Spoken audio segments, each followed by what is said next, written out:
Hey, welcome back to my channel. In this video, I'm gonna talk about top 5 best external GPU for laptop. Starting at number 5. AMD Radeon RX. AMD's Radeon RX 7900 XT is a slightly slimmed-back version of the Navi 31 GPU and the company's top graphics card, the RX 7900 XTX. Starting at $899, now dropping below $800, it's therefore offering a slightly cheaper way into the RDNA 3 generation. You could also be forgiven for thinking it's not that much cheaper than the best.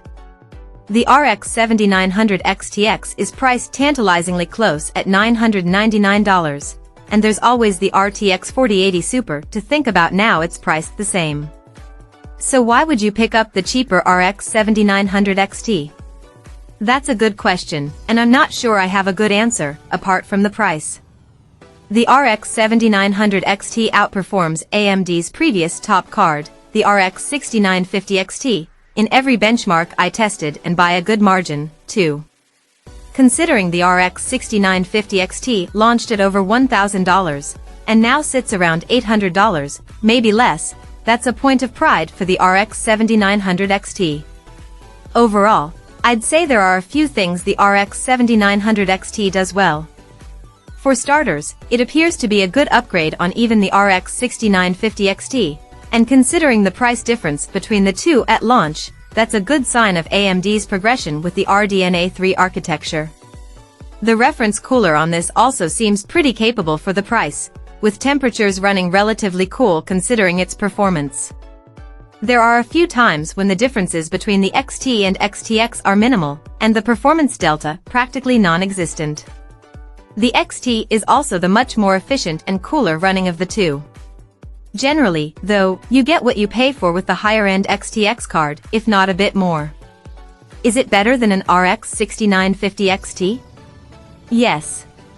Cheaper than an RX 6950 XT at launch? Yes.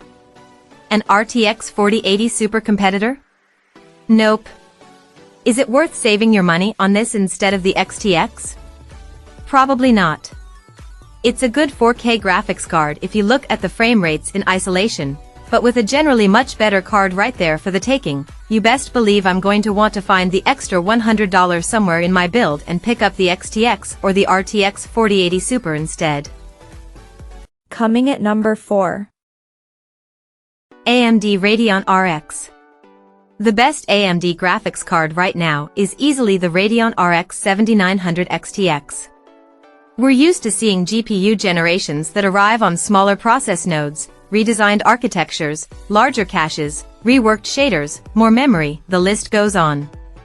But all of that, all at once? That's what RDNA 3-powered RX 7900 XTX delivers, the whole lot in one fell swoop. At its original $999 price tag, the RX 7900 XTX is a superb 4K graphics card. The highest-tier AMD card from the previous generation, the RX 6950 XT, is nowhere near its full price today, $1,099, and is usually on sale at $800 or less.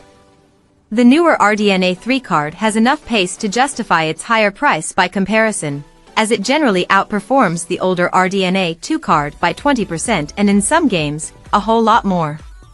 That's because the RX 7900 XTX has 20% more shaders, 8% higher boost clocks, twice as many FP32 units per shader, and 67% more memory bandwidth than the RX 6950 XT.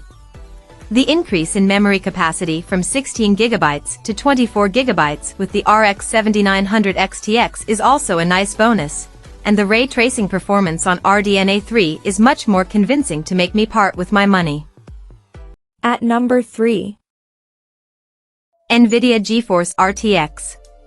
The Nvidia RTX 4080 is a speedy graphics card, and when you take DLSS 3 into account, you are getting on for twice the performance of the similarly priced RTX 3080 Ti from the last generation.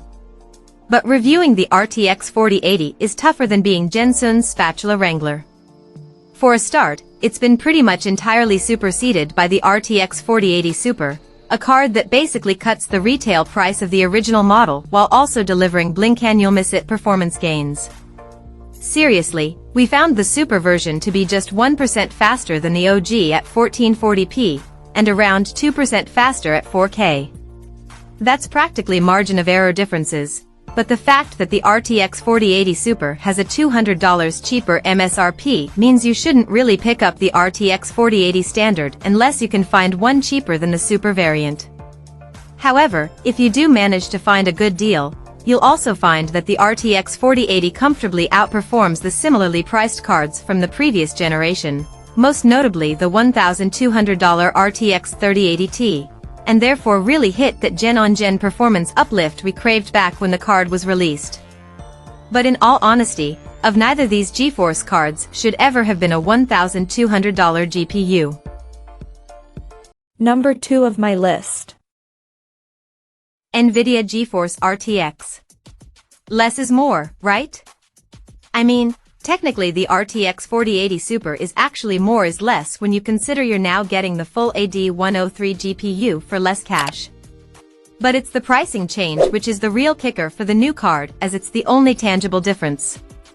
Though it's not like you'd ever need to weigh up the differences between the RTX 4080 and the RTX 4080 Super, the older version has effectively been killed, and it's just the overpriced legacy cards left, getting ever more dusty as they sit, unloved and unwanted, on the shelves of any retailer unlucky enough to still be holding on to stock.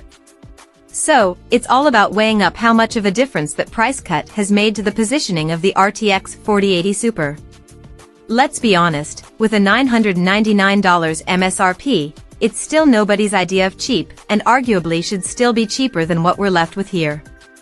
But we can't get too bent out of shape over what might have been. This is about the product I have in front of me. And the RTX 4080 Super is the same super powerful graphics card it was 14 months ago when its predecessor launched. It's a card which makes the once top GPU of the Ampere age look utterly laggardly, and incredibly inefficient, by comparison. Now, at $999, it looks even better when put up against the $1,500 RTX 3090 of the previous gen. And number 1. Nvidia GeForce RTX. The best graphics card right now is Nvidia's GeForce RTX 4090, and there's nothing subtle about this ultimate gaming performance monster. It's a hulking great lump of a pixel pusher, and while there are some extra curves added to what could otherwise look like a respin of the RTX 3090 shroud, it still has that novelty graphics card aesthetic. It looks like some semi-satirical plastic model made up to skewer GPU makers for the ever-increasing size of their cards.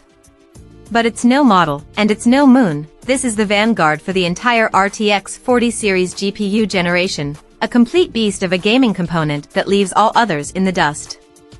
On the one hand, it served as a hell of an introduction to the sort of extreme performance Ada can deliver when given a long leash, and on the other, made for a slightly tone-deaf release in light of a global economic crisis that makes launching a graphics card for a small, very loaded minority of gamers feel a bit off.